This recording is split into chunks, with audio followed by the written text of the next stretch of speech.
ભગવદ્ ગીતા અધ્યાય 1 કુરુક્ષેત્રની યુદ્ધભૂમિ પર સૈન્ય નિરીક્ષણ. શ્લોક 32, 33, 34 અને 35.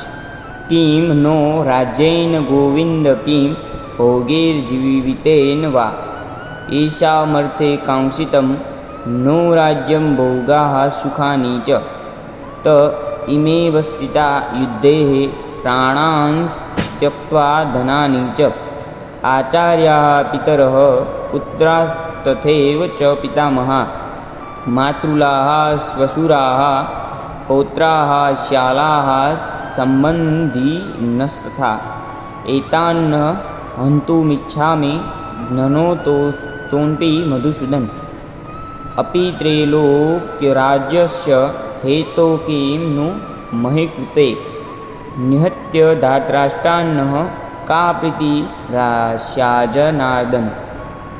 અનુવાદ: હે ગોવિંદ, અમને રાજ્ય, સુખ અથવા જીવનથી પણ શો લાભ થવાનો છે? કારણ કે જે લોકો માટે અમે એ સર્વ ઈચ્છીએ છીએ તેઓ બધા જ આ યુદ્ધ ક્ષેત્રમાં ગોઠવાયેલા છે.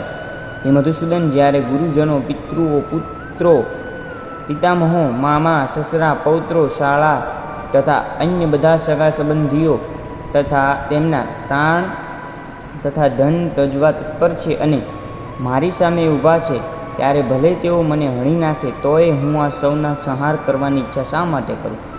હે જીવ માત્રના પાલનહાર, બદલામાં મને આ પૃથ્વી તો શું પણ 3 લોકનું રાજ્ય મળે તો પણ આ બધાની સાથે લડવા હું તૈયાર નથી. ધૃતરાષ્ટ્રના પુત્રોને હણીને અમને કઈ પ્રસન્નતા પ્રાપ્ત થવાની છે? ભાવાર્થ: અર્જુને ભગવાન કૃષ્ણને ગોવિંદ તરીકે સંબોધન કર્યું છે કારણ કે કૃષ્ણ ગાયો અને ઇન્દ્રિયોના સમસ્ત સુખોનો ઉદ્દેશપૂર્ણ છે. આ અર્થસૂચક શબ્દ ઉપયોગ કરીને અર્જુન સૂચવે છે કે કૃષ્ણ સમજે છે કે અર્જુનની ઇન્દ્રિયો કેવી રીતે તૃપ્ત થશે, પરંતુ ગોવિંદ આપણી ઇન્દ્રિયોને સંતુષ્ટ કરવા માટે નથી. જો આપણે ગોવિંદની ઇન્દ્રિયોને સંતોષવાનો પ્રયત્ન કરીશું તો આપણી ઇન્દ્રિયો પણ આપોઆપ સંતુષ્ટ થઈ જશે. ભૌતિક દૃષ્ટિથી દરેક વ્યક્તિ પોતાની ઇન્દ્રિયોને સંતોષવા ઈચ્છે છે અને આવા સંતોષ માટે ઈશ્વર પોતાના આજ્ઞાપાલનનું કામ કરે એમ તે ઈચ્છે છે, પરંતુ ઈશ્વર તેમને એટલી હદે જ સંતુષ્ટ કરે છે કે જેટલા માટે તેઓ પાત્ર હોય છે, નહીં કે જીવ ઈચ્છે તેટલી હદે. પરંતુ જ્યારે કોઈ આનાથી વિપરીત માર્ગ ગ્રહણ કરે છે, અર્થાત પોતાની ઇન્દ્રિયોના અસંતોષની પરવા કર્યા વિના ગોવિંદની ઇન્દ્રિયોને સંતુષ્ટ કરવાનો પ્રયત્ન કરે છે, ત્યારે ગોવિંદની કૃપાથી જીવનની સર્વ ઈચ્છાઓ પરિપૂર્ણ થઈ જાય છે. અહીં જ્ઞાતિ તથા કુટુંબીજનો પ્રત્યેનો અર્જુનનો ગાઢ સ્નેહ અસતઃ આ બધા પ્રત્યે તેમની સ્વાભાવિક કરુણાને કારણે પ્રદર્શિત થયો છે, તેથી તે લડવા માટે તૈયાર થયો નથી.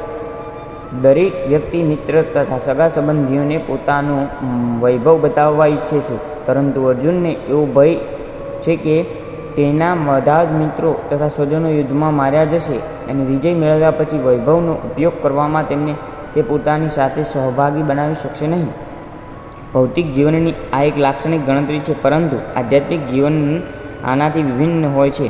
ભક્ત ભગવાનની ઈચ્છાઓને સંતોષવાની ઈચ્છા રાખે છે, તેથી ભગવત ઈચ્છાથી તે ભગવત સેવા અર્થે સર્વ પ્રકારના ઐશ્વર્યનો સ્વીકાર કરે છે, અને જો ભગવાનની ઈચ્છા ન હોય તો તે એક પાયનો પણ સ્વીકાર કરશે નહીં.